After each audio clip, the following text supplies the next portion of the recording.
Hello everyone, this is Emilbia again, and with part 2 of my terrain control tutorial. Today I'm going to be working on the configuration settings to actually affect the different ways your world generates. Pretty much the most important file in all the configurations is WorldConfig.ini. It's just a regular text document, so you can open it with Notepad. If it doesn't automatically do that, you can use Notepad. And it sets all the settings for your world, the big main settings. I'm just going to go through the different configurations and tell you what they do. First thing to take note. These hash signs are comments. Everything behind in front of the hash signs are comments. They don't actually affect the code. A lot of them are really useful to read because they explain what the settings underneath them do, so it's probably worth it to take a read through and it'll really help you understand. The first thing here is what kind of mode it's going to be using to generate the world. Normal uses all the normal features of the terrain control with all the additions. Old generator, as it says, 1.7.3, without any resources, yeah, pretty much just what it says. Possible biome node modes. Pretty much just leave it on normal, unless you want to do something weird with the old 1.7.3 generator. This is if you want, you can draw an image in Notepad. It's a sort of a complex thing. I might go into it later. I'm not really familiar with it though. Not in Notepad. You can draw an image in Paint, and it will generate the world with the biomes and the locations of the image. So if you wanted to like design some islands or a big certain map of some kind of theme, you can use that, and it's really cool. But I'm not going to go into that now. Just leave these two on normal for now. Generation depth. This is probably the most important and most confusing setting.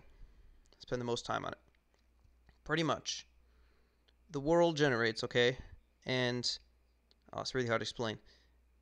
The higher the generation depth, the more it zooms out on the generation. So it generates the same way, but depending on the generation depth, your world is going to change a lot. It's really going to change. If it's really big, then it's going to really zoom in. You're going to have, if you have like big oceans with big land masses, you're going to have huge oceans with little islands. But if, say, you had a lot of land and little lakes in between or something like that, and you had it really high, then it would be really big with very little lakes and really tiny biomes. It's sort of complex. You really have to play around with it to get what you want when you're trying to make a world configuration.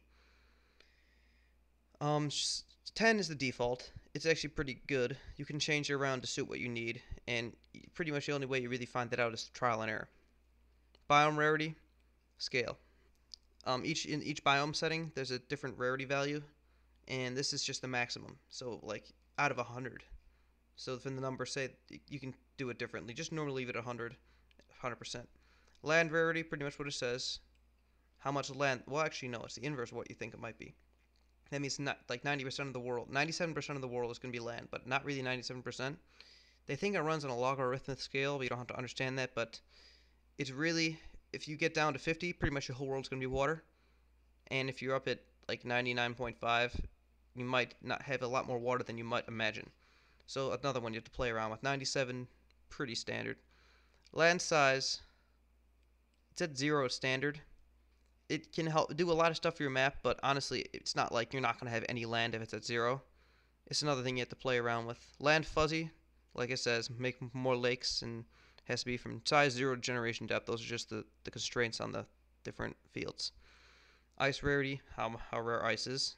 Just going to make that, I don't know, I think this would be about 20% ice, maybe a bit less. And ice size, how big the ice area is going to be. If you want frozen rivers, frozen oceans, pretty self-explanatory. River rarity, pretty self-explanatory. River size, sort of tricky. I never really messed with it. I leave it at 0. Not much happens. It's pretty normal. Self-explanatory. Okay. The normal biomes you want to use in generation process. All the different generations biomes that are standard in Minecraft that you want to use, you put here. Say you don't want taigas, you just delete taiga, and you don't have any taigas. And ice biomes, ice plains, you list all the ice biomes you're going to use in the ice to make ice biomes, and all the biomes that are going to be islands go here. An island does not necessarily mean it's in the middle of a water area. It just means that it's in the middle of a bigger biome, so centered in between it. Borders, these are sometimes used if you want pretty much, well, what they're using in general Minecraft are like the shores for Mushroom Islands, beaches. Those are good border examples.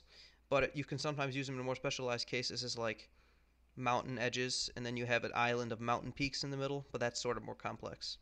Custom biomes, or any other biomes you made that have different names from the vanilla Minecraft, you add in here. This is like a more image generation. Generally leave those unless you're doing image generation, which I'm not going to explain here. And here comes the terrain generation variables. If you had, this is good to leave at 7 unless you want a lot more land in your world or a lot less land. You're going to leave it at 7 or 8. So I recommend leaving it at 7. Just, yeah, leave it at 7. Water level. What it says, every empty block under this level will be filled with water or another block from water block. So the water level, this is where the water will fill in if in a map. And if you want to have like huge caves on the bottom of bedrock, you're going to want to set this as 0, 0, so no water generates in that biome. Like if you want to have, not, caves are separate, they actually delete the water blocks, but if you want an actual cutout area, you're going to want that to be listed as 0 so it doesn't fill with water. What block you want to be used as water, what block you want to be used as ice. Okay, fracture horizontal. It's sort of, horizontal fracturing sort of creates horizontal areas. It sort of adds a bit more, it's hard to explain. More areas where it goes sideways, the land. Yeah, you have to try around with it.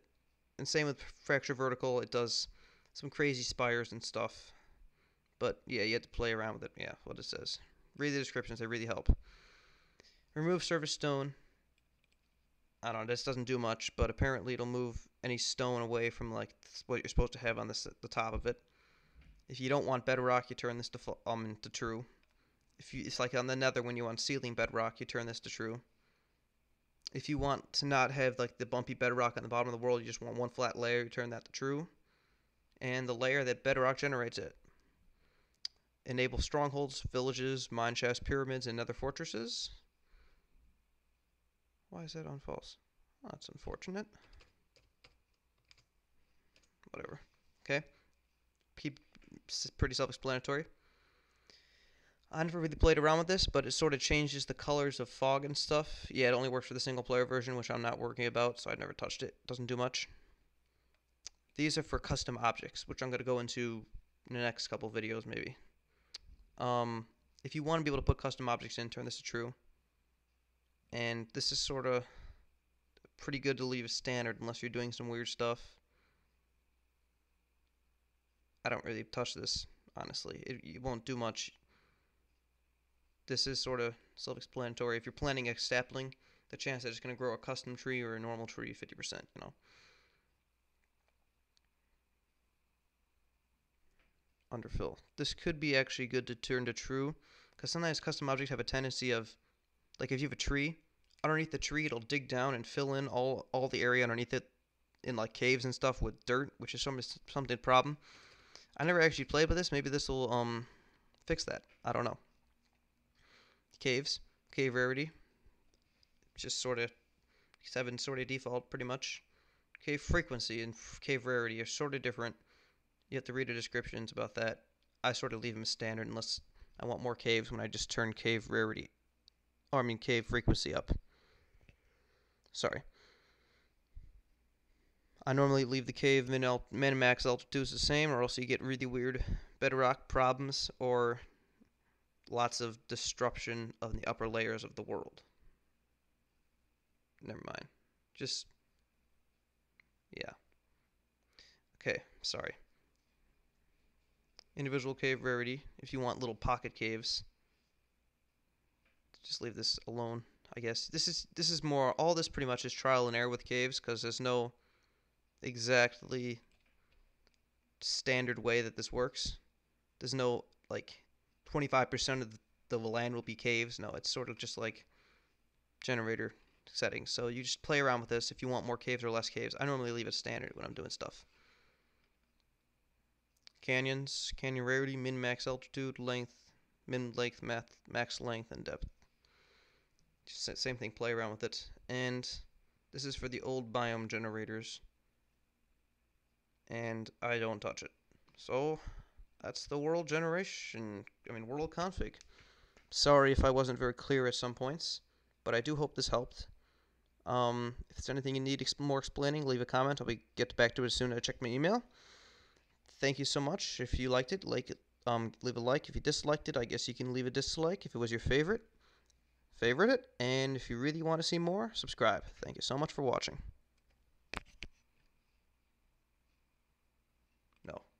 No.